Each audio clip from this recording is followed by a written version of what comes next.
नमस्कार श्रोताओं, आप सुन रहे हैं गीतायोग आध्यात्मिक प्रबोधन की श्रवण यात्रा, जहां हम श्रीमद्भगवद गीता के दिव्य ज्ञान को सरल, सारगर्भित और जीवनोपयोगी रूप में समझने का प्रयास करते हैं। आज हम आध्यात्मिक प्रबोधन गीता के 18 योग के खंड 12 विश्वरूप दर्शन योग के अंतर्गत अध्याय 5 श्लोकों का मूल पाठ, अर्थ और व्याख्या 1-12 पर चर्चा करेंगे। पिछले अध्याय में हमने भक्ति और ज्ञान के संतुलन को समझा था। आज हम उस क्षण के साक्षी बनेंगे जब अर्जुन भगवान श्री कृष्ण के वास्तविक विराट स्वरूप को देखने की इच्छा प्रकट करते हैं। श्री कृष्ण अर्जुन को दिव्य दृष्टि प्रदान करते हैं, जिससे वे उस विश्वरूप का दर्शन कर सकें जिसे सामान्य नेत्रों से देख पाना संभव नहीं। यह केवल एक दृश्य अनुभव नहीं, बल्कि चेतना के विस्तार का क्षण है, जहां अर्जुन संपूर्ण ब्रह्मांड, देवताओं, ऋषियों और समस्त चराचर जगत को एक ही दिव्य सत्ता में समाहित देखता है। तो आइए इस अद्भुत आध्यात्मिक यात्रा में प्रवेश करें और जानें कि विश्वरूप दर्शन योग के प्रथम 12 श्लोक हमें ईश्वर की अपार महिमा के बारे में क्या संदेश देते हैं।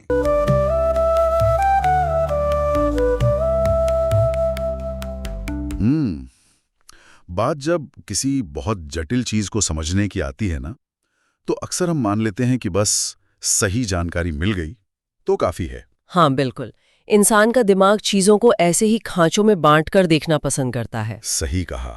मतलब जैसे किसी नए शहर को समझने के लिए बस उसका नक्शा देख लिया।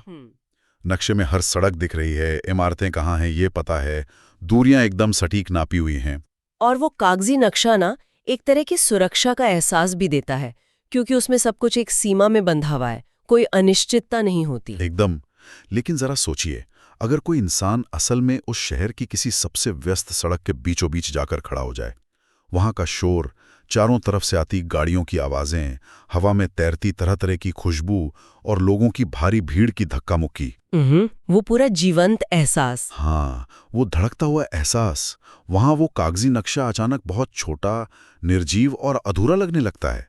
किसी चीज की बौद्धिक समझ और उसी चीज के प्रत्यक्ष अनुभव के बीच का ये जो अंतर है, वो सच में बहुत गहरा है। और यही अंतर किसी भी तरह के ज्ञान की सबसे बड़ी सीमा भी है, और अगर देखा जाए तो चेतना के विस्तार के लिए सबसे बड़ा अवसर भी है। बिल्कुल। हम थ्योरी तो समझ लेते हैं, तर्क भी गढ़ लेते हैं, लेकिन अनुभव एक बिल्कुल अलग आयाम की बात है। ज्ञान केवल एक खिड़की खोलता है, लेकिन उस खिड़की से बाहर छलांग लगाना ही असल अनुभव है। और आज की हमारी इस गहन चर्चा में हम ठीक इसी बिंदु की गहराई में जाने वाले हैं। जी बिल्कुल। हमारे पास जो स्रोत सामग्री है वो है आध्यात्मिक प्रबोधन गीता के 18 योग पुस्तक का 12वां खंड, जिसे विश्वरूप दर्शन योग कहा गया है। हम इसके शुरुआती हिस्से का आज विश्लेषण करेंगे। और हमारा आज का मिशन ये समझना है कि जब इंसान का बौद्धिक ज्ञान अपनी बिल्कुल आखिरी सीमा पर पहुंच जाता है, तब क्या होता है। एकदम सही, क्योंकि ये सिर्फ कोई पुराना दार्शनिक पाठ नहीं है, बल्कि एक अकल्पनीय ब्रह्मांडीय घटना यानी कॉस्मिक इवेंट का विवरण है।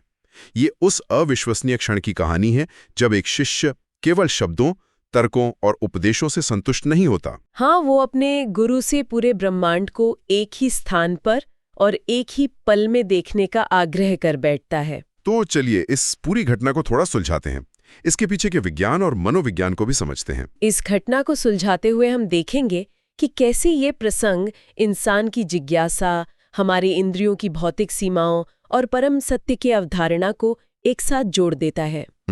दर्शन शास्त्र और प्रत्यक्ष अनुभूति का एक बहुत ही दुर्लभ संगम है, जहां सिद्धांत अचानक वास्तविकता में बदल जाते हैं। बिल्कुल। तो इस घटना की शुरुआत उस मानसिक स्थिति से होती है जहां सारा भ्रम टूट चुका है।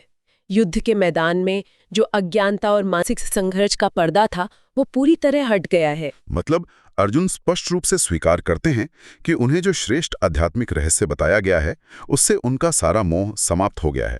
यानी अब मन में कोई दुविधा नहीं बची है। हाँ, कर्म क्या है, धर्म क्या है, आत्मा क्या है, ये सब बौद्धिक स्तर पर उन्हें पूरी तरह समझ आ चुका है। लेकिन यहीं पर वो सवाल आता है, ये मोह या भ्रम का टूटना ही शायद वो पहला कदम है जो अगले स्तर की जिज्ञासा को जन्म देता है। बिल्कुल सही कह रहे हैं आप। इंसान का मन जब तक सांसारिक उलझनों में फंसा रहता है वो सत्य की ओर नहीं देख पाता।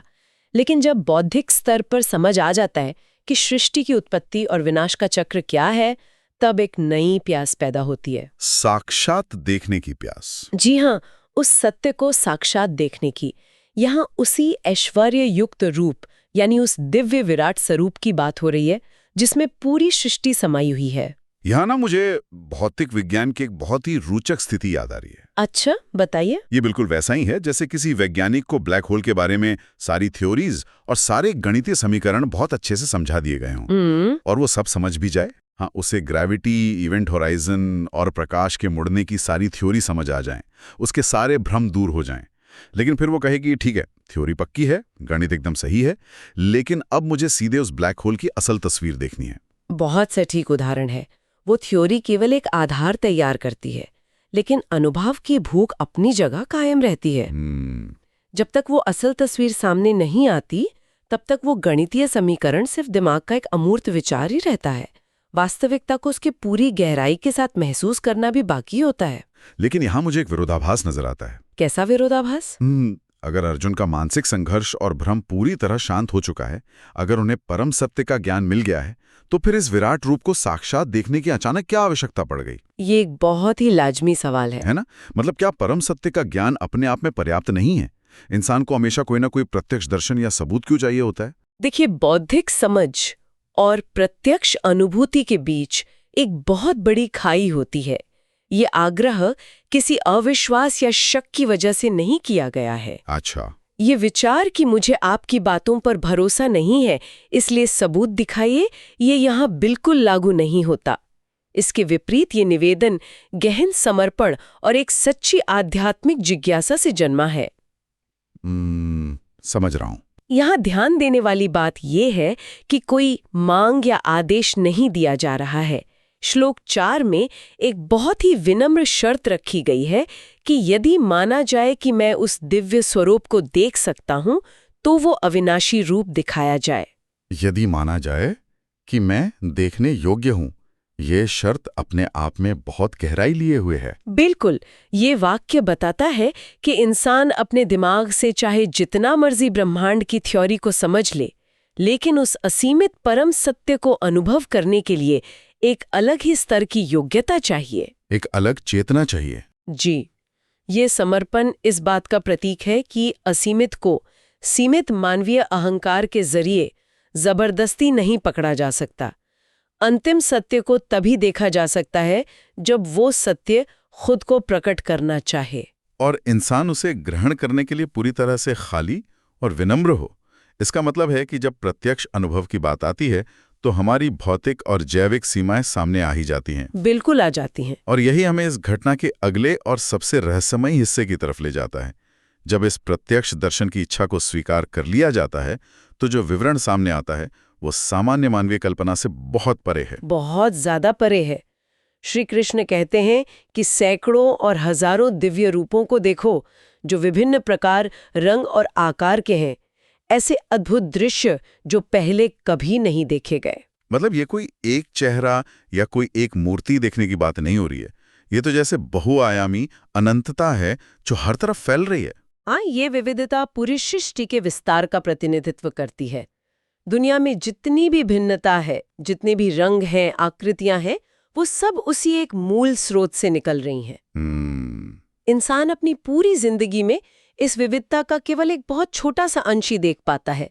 लेकिन सबसे चौंकाने वाली बात श्लोक 7 में आती है। वो कौन सी? जब ये स्पष्ट किया जाता है कि यहाँ एक ही स्थान पर स्थित इस संपूर्ण चराचर जगत को आज मेरे शरीर में देखो। ओहो, चर और अचर। जी, जो चल्यमान है और जो स्थिर है, वो सब कुछ एक ही जगह पर। ये एक ही स्थान पर संपूर्ण ब्रह्मांड वाला विचार सच में दिमाग को उलझा देने वाला है।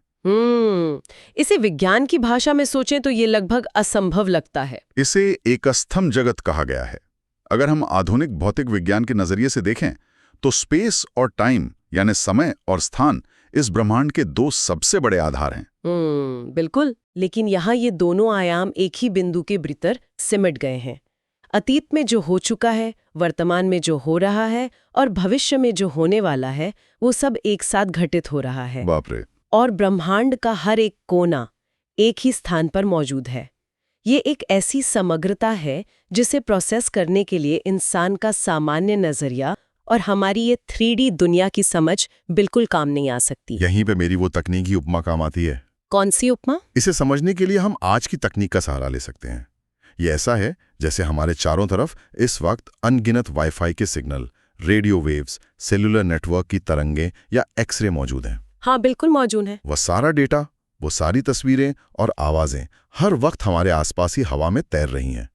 लेकिन कोई भी इंसान उन्हें अपनी इन सामान्य आंखों से नहीं देख सकता। सही बात है। क्यों? क्योंकि उन तरंगों को पकड़ने और प्रोसेस करने के लिए हमारे शरीर में सही हार्डवेयर नहीं है। यह उपमा एकदम सटीक बैठती है। विकासवादी जीव विज्ञान यानी एवोल्यूशनरी बायोलॉजी भी यही कहती है कि इंसान की आंखें और सच कहें तो हमारा पूरा नर्वस सिस्टम केवल एक बहुत ही संकीर्ण बैंडविड्थ को प्रोसेस करने के लिए विकसित हुआ है। हम केवल उतना ही देख और समझ पाते हैं जितना हमारे इस पृथ्वी पर जीवित रहने के लिए जरूरी है। हमारा दिमाग बाकी सारी फालतू जानकारी को फिल्टर कर देता है। तो जब सामने संपूर्ण ब्रह्मांड एक ही स्थान पर मौजूद हो तो ये साधारण दृष्टि उस विराट डेटा को प्रोसेस ही नहीं कर सकती। बिल्कुल नहीं कर सकती। स्रोत में भी ये बहुत स्पष्ट रूप से बताया गया है श्लोक 8 में कि इन आंखों से ये रूप नहीं देखा जा सकता, और फिर उस कमी को दूर करने के लिए एक दिव्य दृष्टि प्रदान की जाती है। जी। ऐसा लगता है जैसे यहाँ देखने के हार्डवेयर को या शरीर की उस बैंडविड्थ क्षमता को अपग्रेड किया जा रहा है। हाँ, ये दिव्य दृष्टि का उपहार केवल आंखों की शक्ति बढ़ाना नहीं है, ये पूरी चेतना का अपग्रेड है।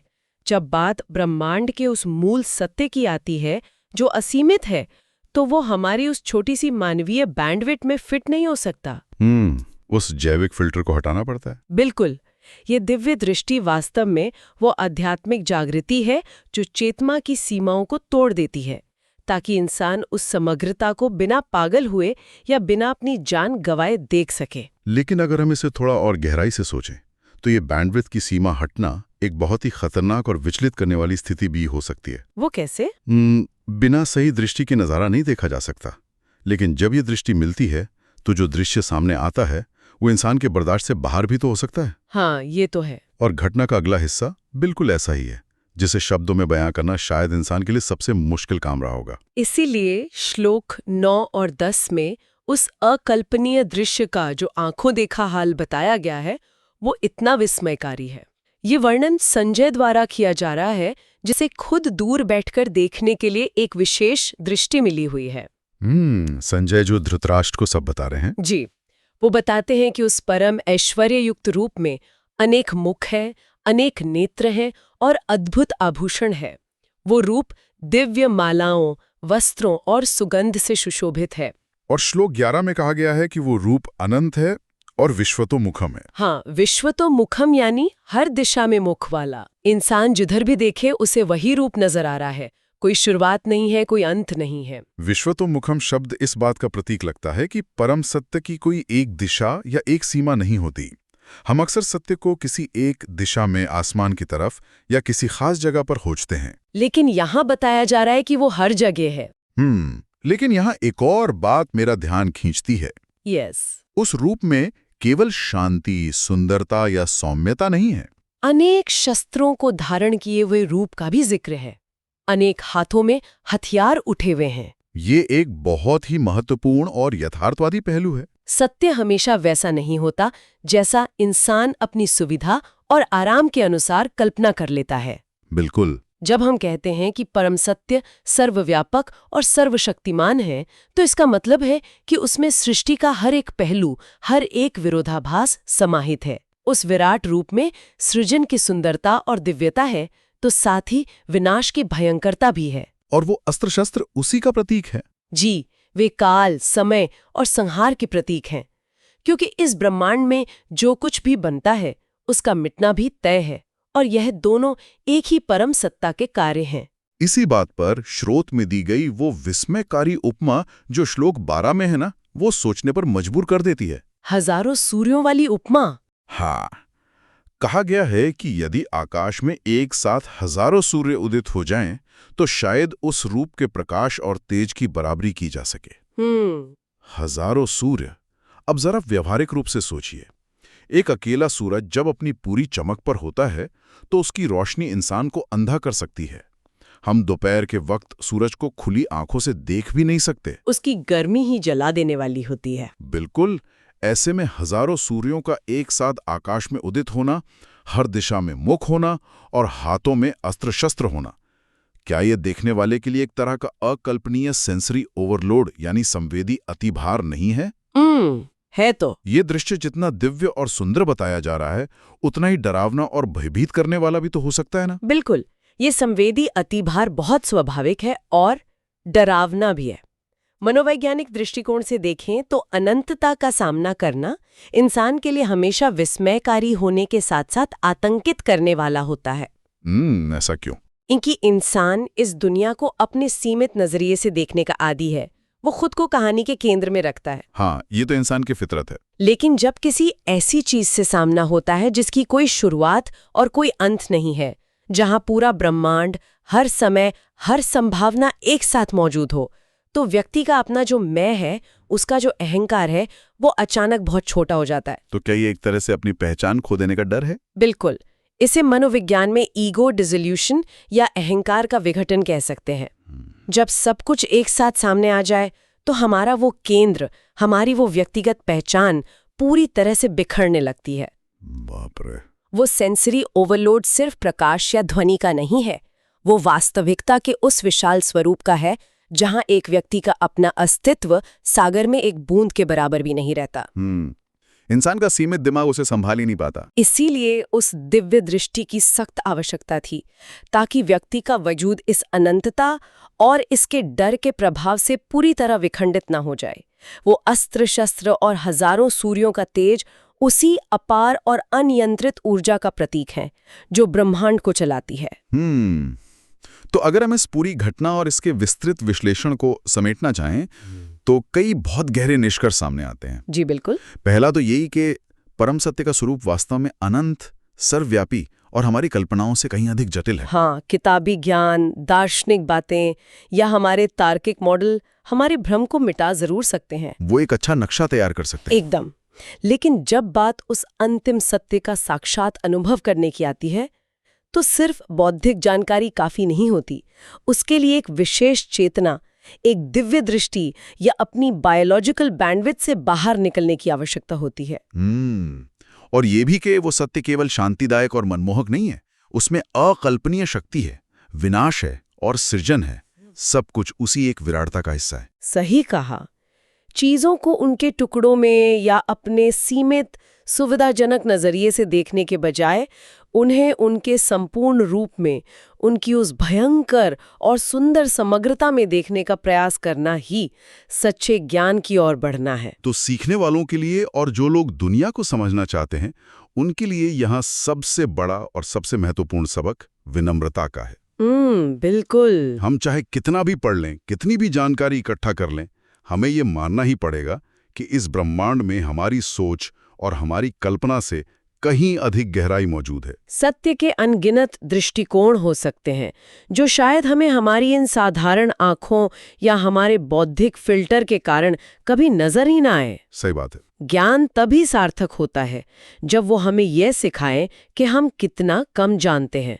जब इंसान यह मान लेता है कि उसे सब पता है तो वो अपनी सामान्य दृष्टि में ही कैद होकर रह जाता है। ब्रह्मांड के रहस्यों को अनुभव करने के लिए हमेशा एक खाली और खुले मन की जरूरत होती है। यह एक बहुत ही सटीक विचार है। तो चलिए इस गहन चर्चा को हम यहीं विराम देते हैं। जी। लेकिन जाने से पहले उस एक विचार की तरफ वापस लौटते हैं जहां से हमने शुरुआत की थी, वो कागजी नक्शा और असल दुनिया की धड़कती हुई सच्चाई।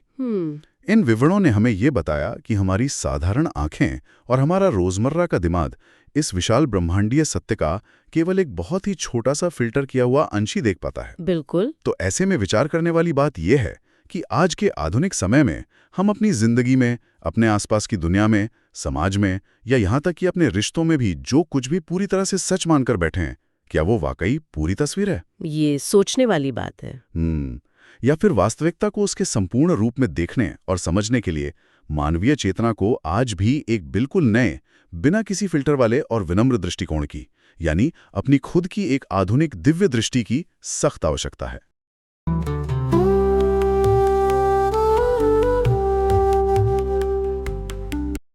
तो श्रोताओं, आज की चर्चा में हमने देखा कि किस प्रकार अर्जुन की जिज्ञासा और श्रद्धा उन्हें भगवान श्री कृष्ण के विश्वरूप दर्शन तक ले जाती है। यह केवल भगवान की शक्ति का प्रदर्शन नहीं था, बल्कि यह सत्य का उद्घाटन था कि संपूर्ण सृष्टि उसी एक परम चेतना में स्थित है। विश्वरूप दर्शन योग के प्रारंभिक श्लोक हमें यह सिखाते हैं कि सीमित दृष्टि से परे जाकर ही हम ईश्वर की अनंतता को समझ सकते हैं। जब दिव्य दृष्टि प्राप्त होती है, तब संसार की विविधता में भी एकता का अनुभव होने लगता है। अर्जुन की भांति हमें भी अपने जीवन में ज्ञान, श्रद्धा और समर्पण को विकसित करना चाहिए, ताकि हम परम सत्य को पहचान सकें और अपने भीतर स्थित दिव्यता का अनुभव कर सकें। अगले एपिसोड में हम विश्वरूप दर्शन योग के अगले श्लोकों की ओर बढ़ेंगे और जानेंगे कि अर्जुन इस विराट दर्शन को देखकर किस प्रकार प्रतिक्रिया व्यक्त करते हैं और उनके अंतर्मन में क्या परिवर्तन आता है। तब तक के लिए भगवान के प्रति अपनी श्रद्धा को दृढ़ रखिए, ज्ञान की ज्योति को प्रज्वलित रखिए और जीवन की हर अनुभूति में परमात्मा की उपस्थिति का अनुभव करने का प्रयास कीजिए। धन्यवाद। हरि ओम तत्सत।